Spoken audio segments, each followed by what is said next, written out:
So I tell you, I am telling you exactly what I know from experience, whether it be the law or the promise.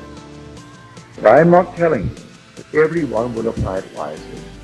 I am not telling you in the end there will not be a shakedown.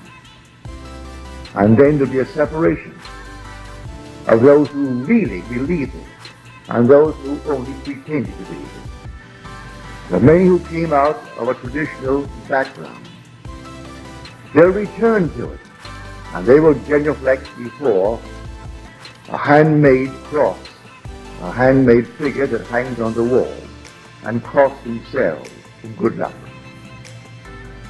And think that the speaker who taught them in the beginning has turned into a devil. They will. Then I rejoice because these signs must come. It's part of Scripture. And when they come into my world, I rejoice because the end is on them. Just when they come, and they will come, and they get thinner and thinner as they separate, moving back because they cannot go forward into the top, unto the high places of the mountain. And then you will exactly who understood you and who did not understand you. Let me now make it quite clear. You have the gift. You can speak. Even if you are dumb, you can still speak. Inwardly you speak. And you form these little speech movements within yourself. Make them conform to your wish fulfilled.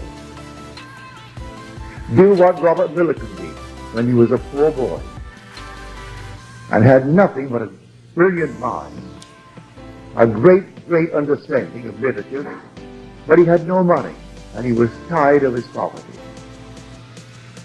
And knowing how the mind works, he constructed a sentence, if truth would imply he was no longer poor. And his sentence is a beautiful sentence.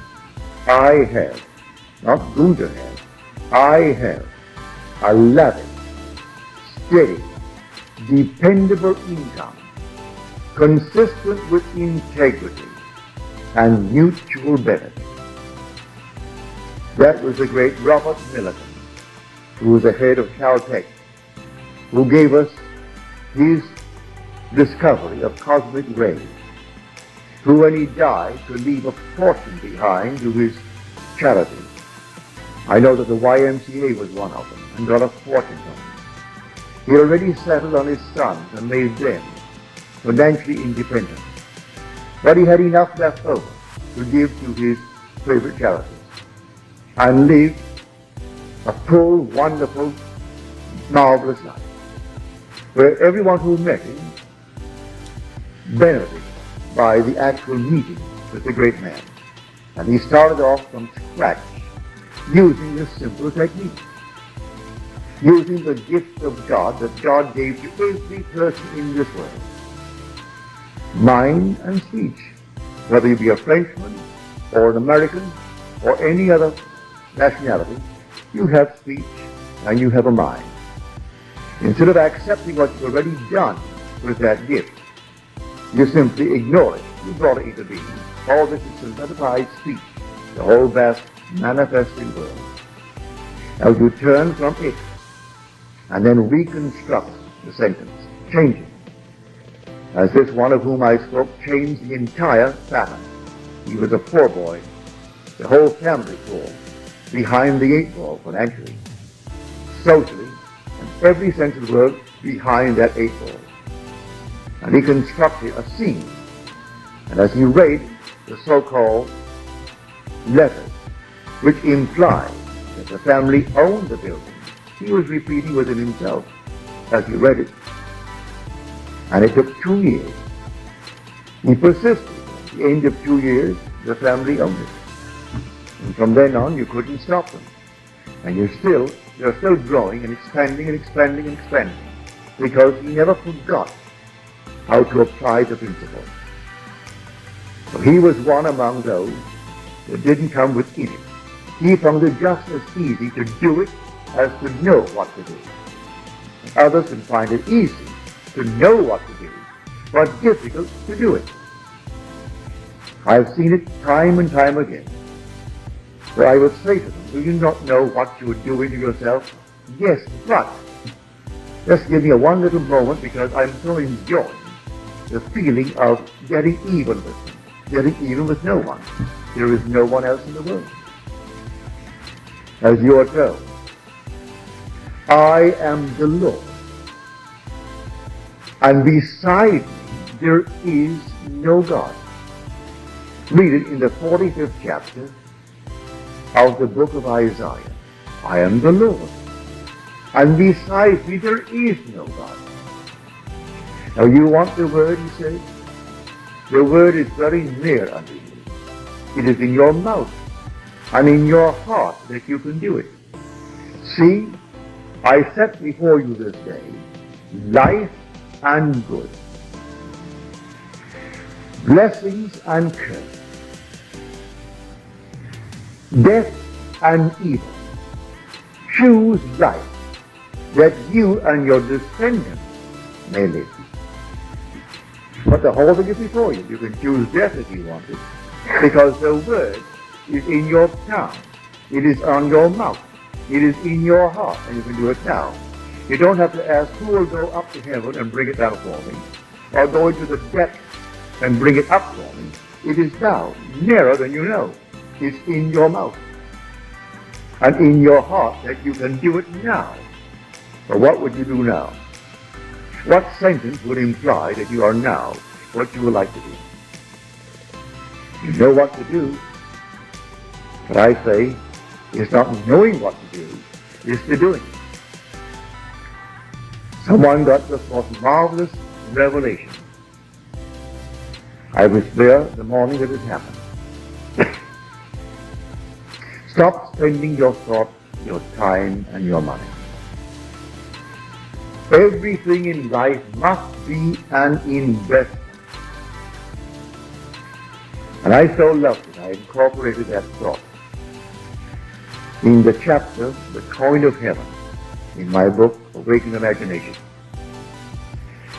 And she would be the first to confess, although it came through her, and it was her revelation from God to her, shared with me, and I shared it through the written form with those who read it in the book. But she's the first to confess she never applied it. There it is, but she never applied it.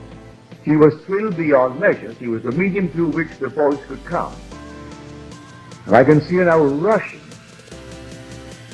to the library and taking out the dictionary to get the true definition of the two words, spending and investing. To spend is to put out without hope of return, to waste. To invest is expecting a return on your equity. There must be a return on equity when you invest. Well, you're told, stop spending your thoughts, your time, and your money. Time must produce some return. It is precious. Your thought is speech. It must be actually invested, not wasted. And your money. Everything must be invested and not wasted. And she is the first to confess, I knew I never really applied it. I thought, well, now it came through, and I could go on this normal way, but it doesn't work that way. If to do were as easy as to know what were good to do, what a marvelous sentence. You'll find it, you have the works of Shakespeare, is in the first act, the second scene, put on the lips of the character Portia. And how difficult for a man who teaches to follow his own instructions. And he himself confessed, I can easier teach 20 what were good to be done than to be one of the 20 to follow my own teaching. So I ask you to really apply it. Don't think for 1 second knowing what to do is going to do anything for you. It's the doing it that matters. So if every moment of time you know what to do, then do it. If you find yourself carrying on any negative conversation, break it. Even though it gives you pleasure, as it does many people, they find such fun in being critical. And they think they are alone and no one sees me, so what does it matter? No one sees you. The only one that matters sees you every moment of time, and that's your Father. He sees in the very depths of your being and knows exactly what you are doing. And your world is built out of these inner conversations. So today, if you're not satisfied with the world in which you live, blame no one, but turn within to these two gifts and use them wisely. Here we are told to order your life according to your conversation. Then, in Ephesians, we are told, it's the 4th chapter, put off the old nature, which belongs to the former conversation, and put on the new nature. The new nature sometimes is translated the new man, and the old nature, the old man. Well, if I equate the old nature with the former conversation, I must equate the new man with the new conversation. So he identifies the inner speech with man's nature. So that what am I actually doing on the inside of myself? And I'm doing it morning, noon, and night. I can't stop it. If I stop for one moment, it isn't. You can stop it. You take it into dream and you're still talking. You're inwardly talking all moments of time. So what are you saying at every moment of time? What? Be careful what you're saying, because your whole vast world is this inner conversation pushed out. And you can change it only by changing the conversation, because the conversation is equated with your nature. So if you walk the street, or you ride the bus, or you sit alone, you are still talking. Every moment of time you're talking. And all you need to do to find out what you've been saying is at your world. Your world reflects this inner speech. I have seen it every moment of time. I'm not going to tell you. I have not faltered.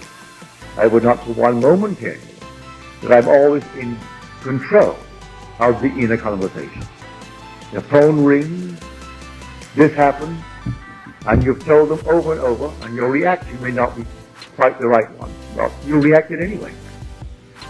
No one heard it, but you heard it, and your Father heard it, and He's going to build your world based upon exactly what you've done.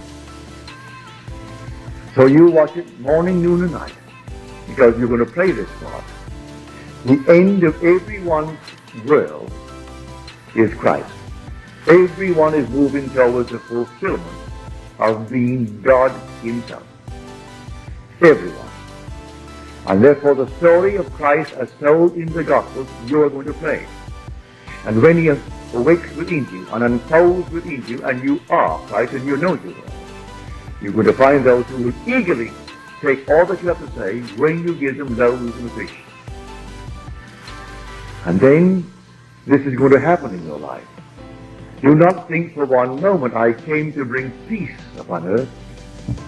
I came not to bring peace, but a sword, to set a man against his father, and a daughter against her mother, and a daughter-in-law against her mother-in-law. This will happen. And then comes the conflict in the world, and he's accused of being a devil. They say he has a devil. Why do you listen to him? He is mad. But then when you, who have awakened from the dream of life, hear these things, you rejoice, because you know your end is near.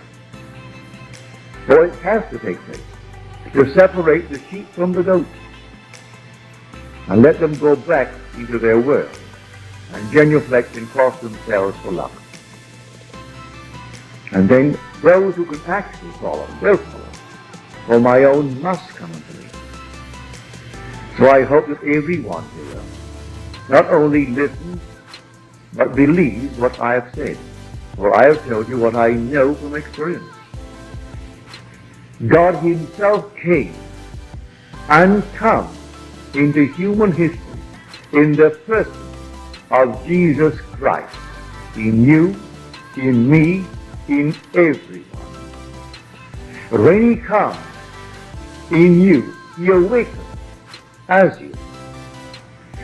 Read the story there. All that is so in that story concerning Jesus Christ, you are going to experience.